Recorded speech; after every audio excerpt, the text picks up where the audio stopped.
Martin Jr. was his rat-packed father's golden boy. This multi-talented athlete and artist could have outshone his famous father if he hadn't flown too close to the sun. Dean Paul Martin Jr. was the quintessential golden boy of his generation.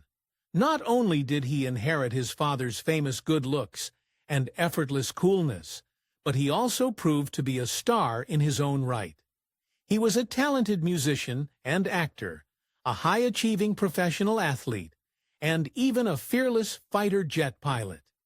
Dean Martin Jr. entered the world as a Nepo baby on November 17, 1951. His birth name was Dino Paul Crocetti Jr., but it didn't take him long to adopt the name of his famous father, the legendary crooner and actor Dean Martin. He was his father's fifth child, but the first in his second marriage to the actress Jean Pigetre. With that pedigree, Dean Martin Jr. was practically born with a spotlight on him. According to one of his friends, Martin was never afraid of his father's shadow. In fact, it might have been the reverse. From the time that he was young, he was too good at too many things. Not only was he a heartthrob, but he also had a winning combination of charm, talent, and connections that made him irresistible. Even his babysitters were Hollywood heartthrobs. For Martin, growing up in the entertainment world had its perks, including a revolving door of A-list family friends. While most households turned to the eager teenager next door for babysitting, Martin's babysitters only walked on red carpets and wore a couture. Even as a toddler, he was bouncing on the knee of none other than Marilyn Monroe. Though Dean Martin Jr. grew up with the silver spoon in his mouth and tinsel in his veins, he was no slouch. In fact, he had a disciplined upbringing. He attended the Urban Military Academy in Brentwood, California, where he got a taste of hard work and hard knocks. But no amount of push-ups could drill the tinsel out of Martin. With a voice like his father's and enough charm to melt camera lenses, it was no surprise that Martin Sr. encouraged his son to pursue a music career. Unlike his father, however, he wouldn't have to claw his way to the top. He was already there. His teen years song took his musical ambitions to the big stage with a rat pack of rugrats of his own. At just 13 years old, Dean Martin Jr. formed the pop group Dino, Desi, and Billy, alongside Desi Arnaz Jr. and Billy Hinch. It was his first foray into the spotlight on his own, and the band's early successes proved that he didn't need his dad's name to make waves or melt hearts. Of course, having his father's connections didn't hurt. Dean Martin Jr. wasn't the only member of the band, Dino, Desi, and Billy, with A-list Hollywood pedigree. The trio had met while still in grammar school, and thanks to the family connections of both Martin and Desi Arnaz Jr., their success was all but guaranteed. In fact, the band held its first audition for Frank Sinatra and assigned it to his record label. Dino, Desi, and Billy got off to a big start. Shortly after signing with Sinatra's record label, they released singles like I Am a Fool and Not the Lovin' Kind. Both of their hit singles made it well into the top 40 in 1965, earning the Young Barnes some early success on the Billboard charts, but staying in the top 40 was not the same as getting there. Despite their initial success, Barnes's band Dino, Desi, and Billy couldn't keep up the momentum. After their big hits in 1965, the group struggled to replicate the success and didn't see another top 40 hit in the 5 years that followed. Turns out that the spotlight and the scrutiny that comes with it could get too heated, even for a golden boy. That's because Martin and his bandmates had famous parents. Didn't mean that everyone bowed at their feet. In fact, Dino, Desi, and Billy never won over the critics. For example, critic Richie Unterberger from AllMusic once described them as having never had an ounce of credibility and called their music innocuously bland in the extreme. While the critics weren't kind, Martin's band did have some famous fans, most notably the Beach Boys. One of the most influential groups of the 1960s thought highly of Dino, Desi, and Billy. Brian Wilson even co-wrote one of their songs, Lady Love, with Billy Hinch, giving the group some serious musical credibility. By 1969, Dean Martin Jr. and his bandmates had grown into their late teens and out of love with their pop-infected musical style. Desi Arnaz Jr. went on to work with his mother Lucille Ball on her iconic TV show, and Billy Hinch decided to head off to college. With that, the Dino, Desi, and Billy era came to an end, and Martin was once again on the lookout for the next big thing, and he had big ambitions. Dean Martin Jr. wasn't just ambitious in his career, he was bold in his love too. According to Tina Sinatra, Frank Sinatra's daughter, and one of Martin's close lifelong friends, Martin spotted the woman of his dreams when he was still a teen. Martin fell in love with the actress Olivia Hussey and made a shocking prediction. After watching her 1968's Romeo and Juliet, "I'm going to meet her one day," he declared, "and marry her." Before he could make good on that bold claim, Dean Martin Jr. tried his hand at being a professional athlete. After briefly attending UCLA, Martin became an NCAA tennis champion, proving his athletic prowess. However, his time in school was short-lived, and he dropped out after just 2 semesters. He was focused on a different kind of love. For racking up love on the tennis courts, Dean Martin Jr. flew all the way to Britain for a different kind of love, Olivia Hussey. Unfortunately for him, when he arrived in Britain and asked Hussey out on a date, she turned him down flat. But Martin wasn't one to give up easily. 1 year later, Hussey moved to California, and she agreed to go out with him. He was still full of surprises. Martin's persistence eventually paid off. In 1971, Martin and Hussey tied the knot, making the beginning of a star-studded love story. He had fulfilled his teenage declaration, marrying the actress with whom he had fallen in love with on the screen. With the real-life Juliet by his side, it was ready to write his own love story, tragic as though it might be. As he wanted to surprise, Martin's charms extended to his famous friends. On one memorable occasion, Martin decided to surprise his then-girlfriend, Olivia Hussey, by bringing none other than the Bee Gees over for dinner. Hussey, not expecting to see one of the biggest musical acts in the world, turned up to report, answered the door in her pajamas. Dean Martin Jr. Ever the Romeo wanted to make his marriage to Hussey special. The Hollywood couple got married on Hussey's birthday in 1971, ensuring that they could never forget their anniversary. While the start of their marriage was full of love and excitement, the fairy tale didn't last forever. There was trouble in paradise. During his marriage to Hussey, one of Martin's lifelong struggles became apparent. He was too good at so many things that he couldn't decide what he wanted to do. He dabbled in several athletic pursuits, including semi-professional football in Las Vegas and even car racing. However, his athletic ambitions always brought him back to his first love. Dean Martin Jr. didn't just play tennis for fun. He took his talent all the way to the pros. From 1975 to 1978, he competed in the qualifying rounds for both singles and doubles at Wimbledon, cementing his status as a serious athlete on the world stage. But, while his hard-hitting forehands might not have nabbed him a trophy, he didn't walk away empty-handed. In a funny twist of events, Martin's athletic skills brought him right back to roots, Hollywood. In 1979, he landed a breakout role in the film Players Playing, What Else?, a professional tennis player. Starring alongside Ali McGraw, Martin brought his real-life experience to the silver screen. Despite the Hollywood glare, he never lost sight of his real ambitions. Even with a budding film career, Martin's commitment to tennis never wavered. When he agreed to star in Players, he had just one condition.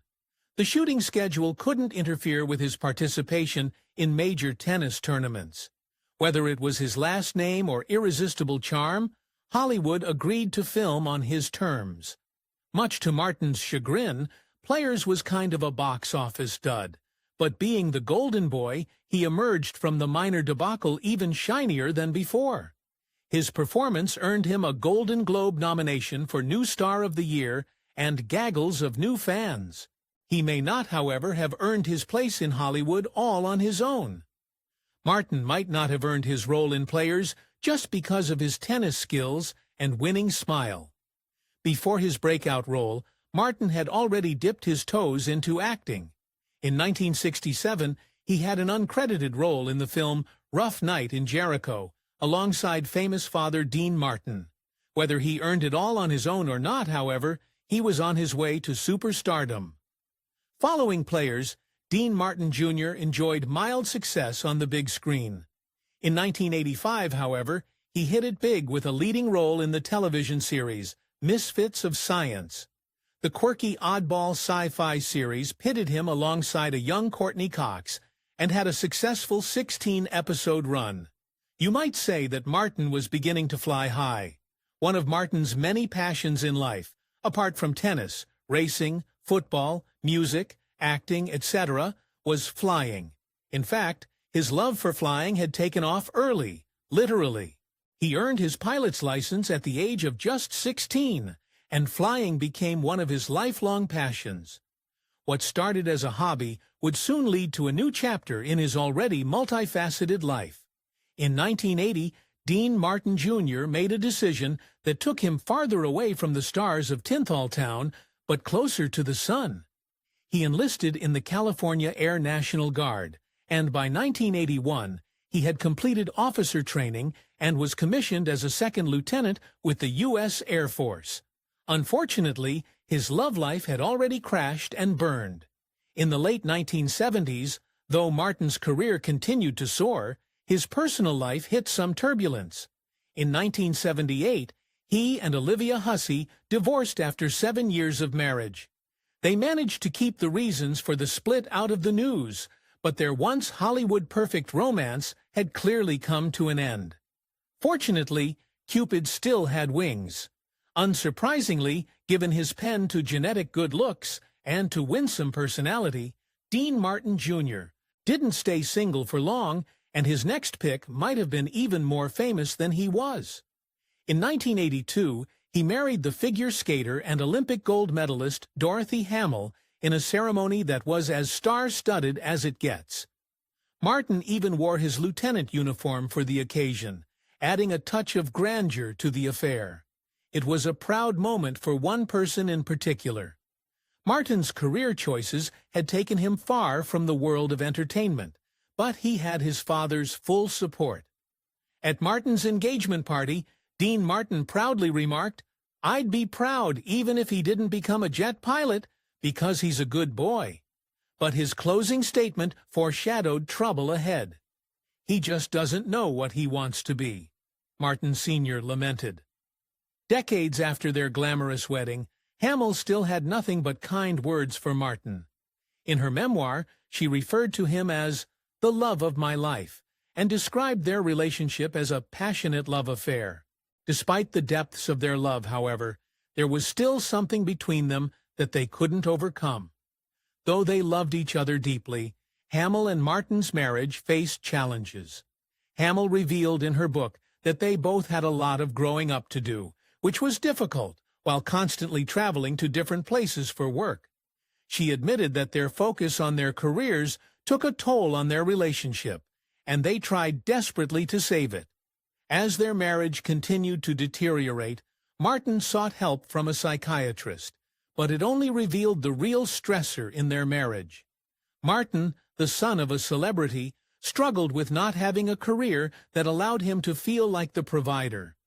The unstable dynamic created tension in their otherwise loving relationship. Sadly, he couldn't adjust to his role. In her memoirs, Hamill revealed some less than flattering facts about Martin during their eventual split. She explained that Martin walked out on her during the summertime, a season that was particularly tough for her as she battled depression when she wasn't able to skate. Martin's decision left her absolutely heartbroken. Martin's exit from her life left Hamill in a terrible position. She described her being devastated, depressed, and sobbing for weeks after he left, lamenting the loss of not only her husband, but also her best friend. Despite their differences, she remembered Martin as the most incredibly funny, easygoing, talented man. Soon, a memory of him would be all she had. Even as Dean Martin Jr. continued to explore his acting career, flying remained one of his biggest passions. He advanced in his National Guard career, becoming a captain. Reflecting on his love for flying, Martin once said, "The high I get seeing the sun come up is so great that if I perish, it would have been worth it." Sadly, these words would soon take on a chilling significance. On March 21, 1987, Dean Martin Jr. took to the skies with his co-pilot, Captain Ramon Ortiz. They were flying in an F-4C Phantom jet in what was supposed to be a routine training flight. Ominously, however, their mission took them over the San Bernardino Mountains in California. Dean Martin Jr. was piloting the aircraft when the weather suddenly turned treacherous. Without much warning, a fierce snowstorm descended over the skies, creating near-blind conditions for the multi-talented aviator. All of a sudden, their routine training flight turned into a perilous situation. As the storm raged in the skies, an Ontario airport controller tried to warn Martin to change his course. With the heavy snow completely blocking out his vision, he had no way of knowing that he was heading straight for a mountain. Sadly, Martin seemingly didn't hear the frantic message and flew further and further into danger. In a tragic turn of events, caught up in the winds and shifting pressures of the storm, Martin's jet suddenly plummeted 4,000 feet.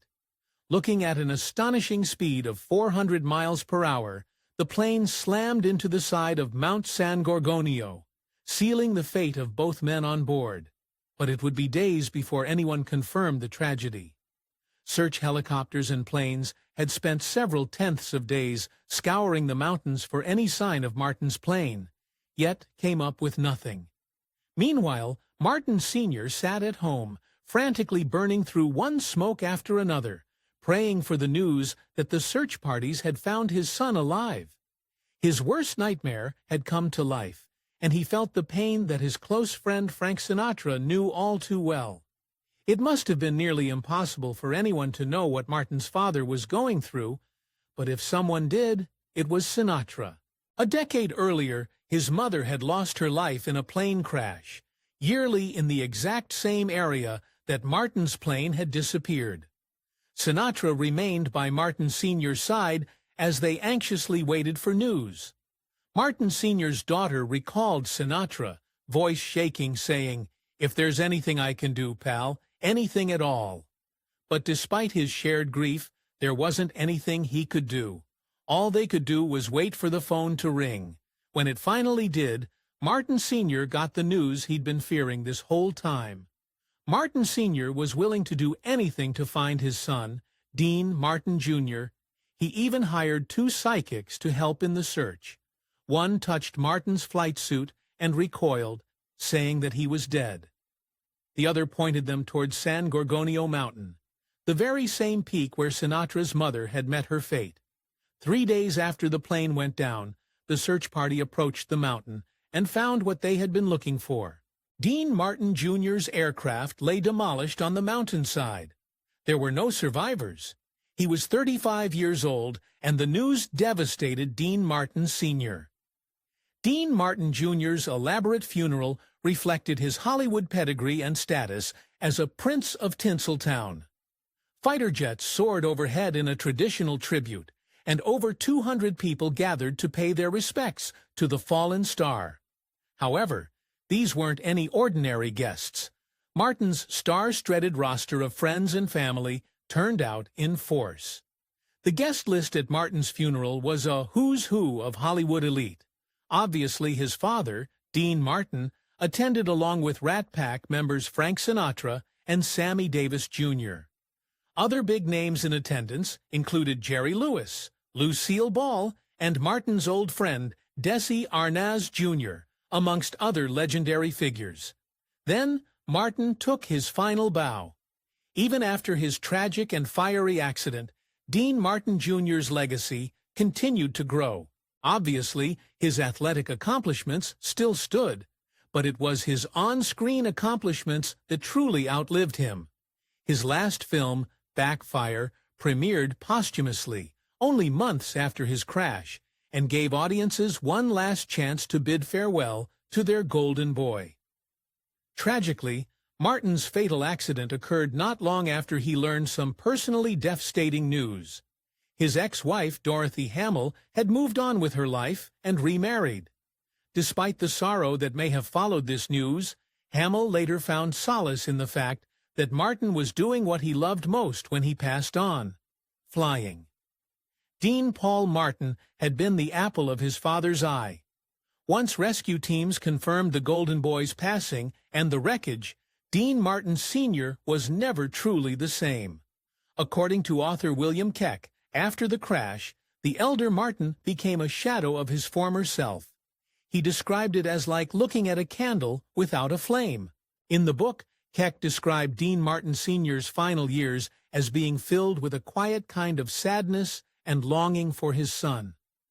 Every evening, Keck reported, the grieving father would visit La Familia, his favorite Italian restaurant in Beverly Hills, where he sat alone, quietly twirling his pasta as he mourned the loss of his golden son.